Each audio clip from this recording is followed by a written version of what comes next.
Oh. Kapag nakakuha ba ako ng solo parents card sa barangay, may discount ba yan? Tanong yan.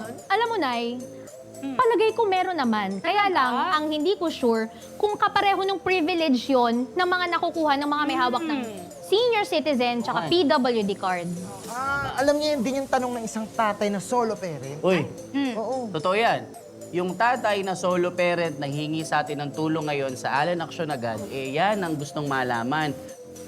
Ang alam ko, gusto niyang malaman kung paano ba sila matutulungan na maibalik yung scholarship and at the same time, makapasok ulit ng senior high school yung anak nila na nagkaroon ng mental health problem. Pero ang balita ko ha, mukhang positive naman yung naging lakad ng team ng Alan Aksyon Agad kasama si Kuya Junjun.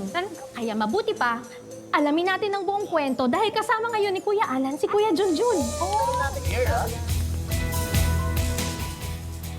Junjun, welcome. Salamat at binuksan mo ang buhay nyo ni Ronron kasi alam nyo po, marami talagang may problema sa mental health, di ba?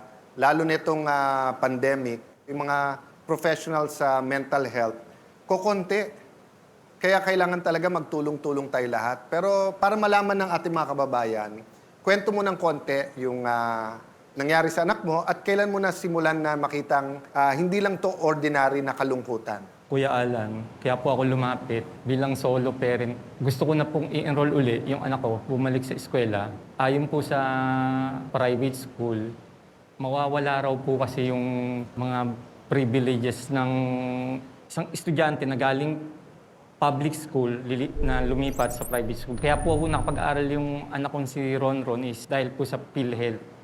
May bawas po, parang 10,000. DepEd voucher, which is 22,000. Lumapit kami uli sa school, ang sabi, wala na raw pong strand na available kasi senior high na po siya. Need niya raw pong bumalik sa grade 11 ng ibang strand. Bali po nasayang yung isang taon niya, babalik siya. Kaya pinaghintay kami ng next month. Instead na maghintay, inisip ko, maghanap na lang ng ibang eskwelahan. So ang specific na problema ni Junjun is that yung anak niya ready nang pumasok. Natigil si Ronron because Typical teenager na in love, na bigo, hindi niya kinaya. Ang tingin ko po kasi nagsimula yun, yung magkaroon ng COVID, nagkaroon ng lockdown, Kuya Alan. na-depressed ba? Na-depressed. Depressed. So in the case of Junjun, ang hiningi niyang tulong lang ay yung sa school. No? At ang good news naman po ay nakahanap tayo ng school na abot kaya, pero ganun din kagaling at hindi kailangan umulit si Ronron. But right before I came here, sabi ko nga sa staff natin, kung gusto natin tumulong, itodo natin. So I was asking about yung counseling sa bata. Dumadating ang time pagka mental health o kaya addiction, kailangan may professional help din. Ano yan? Spiritual at saka professional help kasi nga unpredictable eh. So Junjun, ang gusto din namin gawin aside from yung makapag-aral, makabalik sa school, ay makahanap ng professional help. Nung ikaw ba una mong nalaman nga na may mental health problem, di ba? Or may iniinda or masyadong nalungkot, how did you deal with it, Kuya Junjun? Actually po, napakahirap kasi ilang beses niyang tinry mag-suicide po talaga. Inuuntog na lang yung ulo niya, nagagalit, sumisigaw na hindi niya talaga ugali na kasi napakabait po nga ni Ronron. Hanggang sa yung last time yun po, yung hindi ko na kinaya, dinala ko na po siya doon sa hospital. Yung nagagamot na po siya. Bilang isang tatay, kung makakausap mo yung ibang nanay at tatay, anong ma-advise mo naman sa kanila? Siguro po, huwag mahihiyang lumapit. Kasi po, hindi tayo magsasalita, hindi hingi ng tulong. Katulad ko po, ang tagal ko pong solo parent. Kinakaya ko bilang tatay. Hanggang sa naramdaman ko na lang, hindi ko na kaya. Nag-chat po ako sa programa nyo, na hindi ko ina-expect. Nakaka-overwhelm nga po talaga ang bilis ng aksyon. Within 3 days, na-enroll yung anak ko sa tulong ng team nyo. Tuwan-tuwa po talaga siya, Kuya Alan, kasi makakabalik na siya sa pag-aaral. Napaka-importante talaga nito, Kuya Jun. So, thank you very much. I know mahirap. Akala ko pinakamahirap is to talk about yourself and your mental health problems. Kung depressed ka o masyadong malungkot. Pero mukhang mas mahirap to talk about pag-anak mo. Gusto mong protektahan eh at ayaw mong Iba na po isipin ng talaga. iba, no?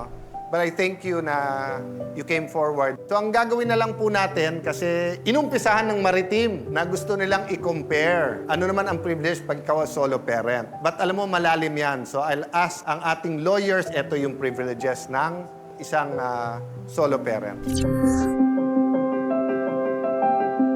So meron din kayong medical assistance sa DOA. And then meron din kayong social assistance, mga types of disasters, ganyan, calamities, pandemic sa LGU. Tapos additional benefit na cash subsidy.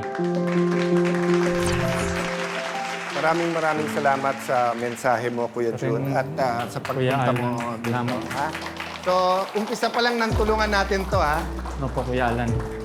Napakalaking tulong po talaga ng inyong programa. Talagang Sa Diyos ang lahat ng action agad talaga po. So, magbabalik ang Cayetano in Action with Boy Abunda.